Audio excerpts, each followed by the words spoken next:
नून league और जियो और जंग ग्रुप मिलके ये कैंपेन बनाते हैं। उस कैंपेन को उठा के फिर ये इलेक्शन कमीशन के पास लेके जाते हैं। इलेक्शन कमीशन में बैठा हुआ आदमी जो चीफ इलेक्शन कमीशन, वो इनका खास आदमी है। वो उनके साथ मिलकर फिर हमारे ऊपर फॉरेन फंडिंग केस मसलन वो ले आता है और हमें मीडिया के अंदर बुरा भला कहा जाता है कि जी तबाह कर दिया इन्होंने, पकड़े गए, अब पार्टी को अब बैन कर दिया जाएगा फॉरेन फंडिंग केस के अंदर।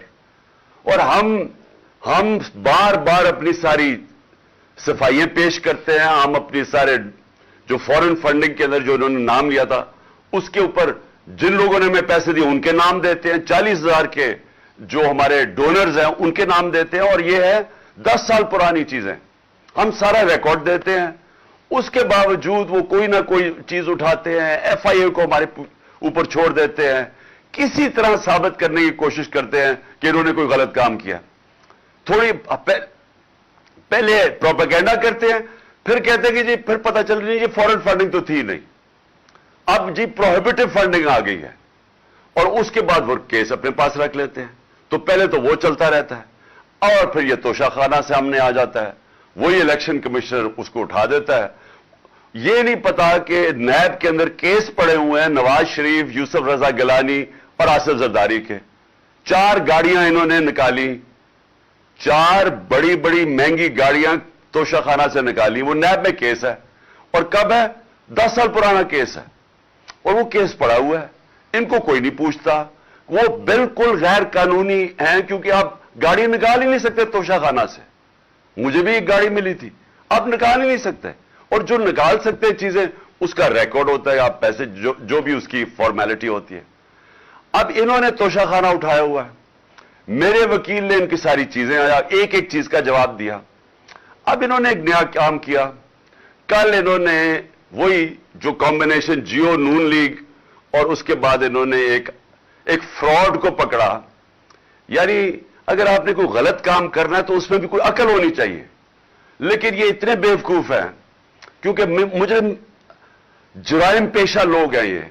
इन्होंने बैठ के जिस आदमी को लेके आए वो सोशल मीडिया ने सारा बता दिया कि वो एक भागा हुआ है नॉर्वे से, उसके ऊपर कितने केसेस हैं, उसने पाकिस्तान की एफआईए ने उसके ऊपर केसेस थे, यहां मांगने की कोशिश की, यानी उसकी पूरी तारीख है। उस फ्रॉड को इन्होंने कहा कि जनाब पूरा एक प्रोग्राम किया कि उसने कहा जी इमरान खान की घड़ी और इतनी महंगी बिक गई। और मैं इनकी अकल पे हैरान हूं कि वो सारा केस, वो जो रसीद है वो तो पड़ी हुई है तोशाखाना के अंदर, यानी कितनी घड़ी बिकी है वो सब कुछ है, रिकॉर्ड अवेलेबल है। और इन्होंने पूरा प्रोपेगेंडा कैंपेन की। तो मैंने फैसला किया है कि मैं आप पहले मैंने तो उसके ऊपर भी करनी थी, फॉरेन फंडिंग के ऊपर भी। इस इलेक्शन कमीशन ने मेरे पर डाला कि इमरान खान को पता होते हुए कि ये गलत फंडिंग है, उसके बावजूद इसने उसकी इजाजत दी। मैं तो उसके ऊपर भी, इसके ऊपर इलेक्शन कमीशन के ऊपर मैंने हर्जाना करना था। लेकिन मैं आज अफसोस से ये कहना मुझे पड़ता है कि हमारा जो इंसाफ का निजाम है उसमें मुझे उम्मीद नहीं है कि मुझे कोई मिलेगा, इंसाफ मिलेगा। लिहाजा इस बारी मैंने क्या किया, मैं ये जियो ग्रुप के खिलाफ लंदन में अब केस कर रहा हूं। मैंने वकील से भी बात कर दी है। मैं इसके ऊपर लंदन में केस करूंगा और वो इसलिए करूंगा कि मैं वहां लंदन में हमारी रजिस्टर्ड चैरिटीज है जिसका मैं सरबराह हूं, नमल यूनिवर्सिटी और शौकत खानम की। और क्योंकि इन्होंने ये वहां भी चलता है तो उधर मैं अब इनके ऊपर केस करूंगा कि ये जो मेरे ऊपर इन्होंने जो मेरी किरदार कुशी की है, अब ये वहां जवाब देंगे क्योंकि हम पैसे इकट्ठे करते हैं शौकत खानम के लिए और नमल के लिए। तो लिहाजा मैं लंदन में भी केस करूंगा। ये जो शख्स है, ये जो फ्रॉड है, इसके ऊपर मैं दुबई में भी केस करूंगा और इनके ऊपर, ये जियो के ऊपर दुबई में भी केस करूंगा और पाकिस्तान में भी केस करूंगा।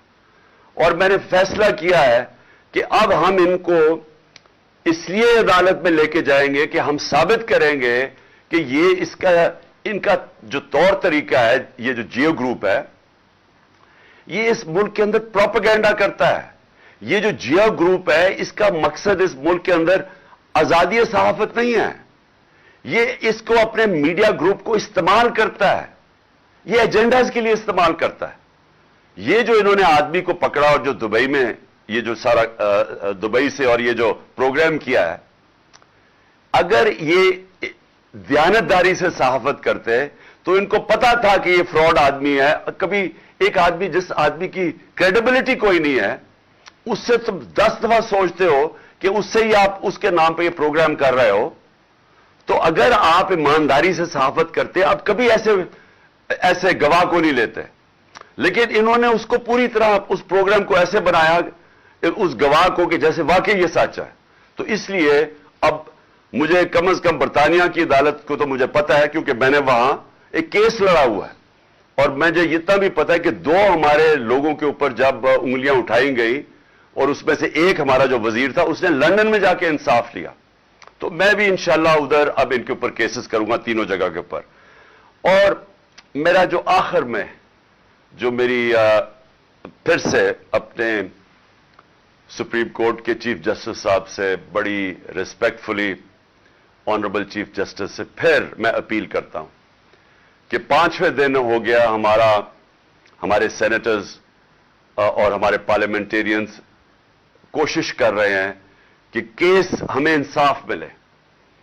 اور انصاف کسے ملے کہ اگر پاکستان کا جو نمبر 1 انویسٹیگیٹو جرنلسٹ ارشد شریف, اس کے لیے ہمیں انصاف چاہیے, کیونکہ جو بھی ہوا پتہ چلانا چاہیے کہ کس نے دھمکیاں دی اور اس کو باہر بھجوایا, کیوں اس کی جان خطرے میں تھی, یہ کون سا اتنا بڑا ملک سے غداری کر رہا تھا کہ اس کی جان خطرے میں اور اس کو ملک سے باہر جانا پڑے.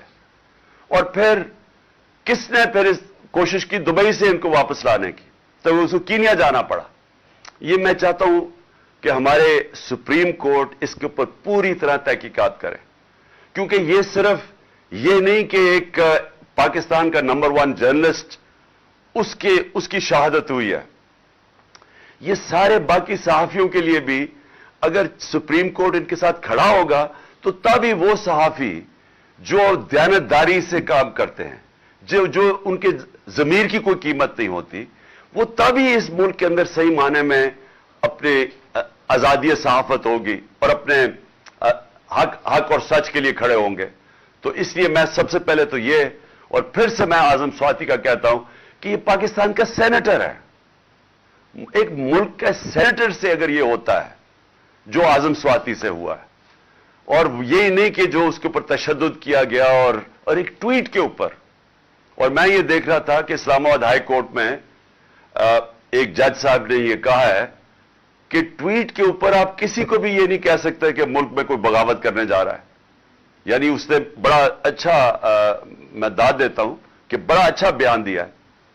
تو اس سے جو ہوا ہے ایک ملک کے سینیٹر سے, اور جس طرح پھر وہ جو ان کی وائف کے ساتھ جو ان کو ویڈیو بھیجی گئی ہے, یعنی اس طرح کی چیز اگر ہماری سب سے بڑا جو آخری جو لاسٹ ریزورٹ والا انصاف لینے والی جگہ سپریم کورٹ, اگر ہمارے چیف جسٹس صاحب سپریم کورٹ اس طرح کے اعظم سواتی جیسے آدمی کو, ایک سینیٹر کو, ایک نمبر 1 جرنلسٹ کو, اور پھر تیسرا ملک کا ایکس پرائم منسٹر, سب سے بڑی پارٹی کا جو سربراہ ہے, اگر ہمیں انصاف نہیں ملے گا تو اس کا مطلب تو اس ملک میں کسی کو تو اور کوئی چانس ہی نہیں ہے انصاف ملنے کی.